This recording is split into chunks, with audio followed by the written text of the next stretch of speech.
Telugu PMC ప్రేక్షకులకు స్వాగతం. Hi friends, మీరు గనక ఇప్పుడే మా ఛానల్కు వచ్చినట్లయితే మా ఛానల్ని సబ్స్క్రైబ్ చేసుకోండి. సబ్స్క్రైబ్ చేయడంతో పాటు పక్కనే ఉన్న బెల్ ఐకాన్ని క్లిక్ చేయండి. శ్రీదేవి, విజయ్ కుమార్ సీనియర్ నటులైన విజయ్ కుమార్, మంజుల గార్ల చిన్న కూతురుగా సినిమా ఇండస్ట్రీలోకి ఎంట్రీ ఇచ్చి తెలుగు, తమిళ, కన్నడ భాషల్లో హీరోయిన్గా నటించింది. శ్రీదేవికి 2009లో రాహుల్తో వివాహం జరిగింది.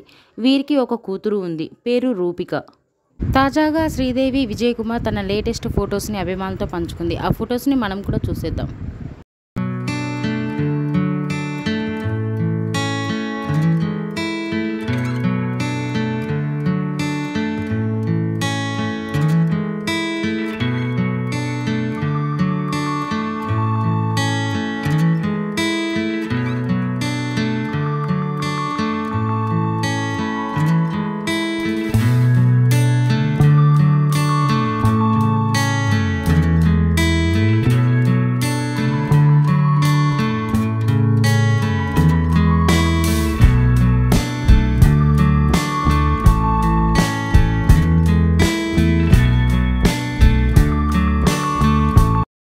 ఈ వీడియో మీకు నచ్చినట్లయితే లైక్ చేసి మరిన్ని టాలీవుడ్ లేటెస్ట్ అప్డేట్స్ మిస్ అవ్వకుండా చూడాలంటే తెలుగు పిఎంసి ఛానల్ను సబ్స్క్రైబ్ చేసుకొని పక్కనే ఉన్న బెల్ ఐకాన్ని క్లిక్ చేయండి.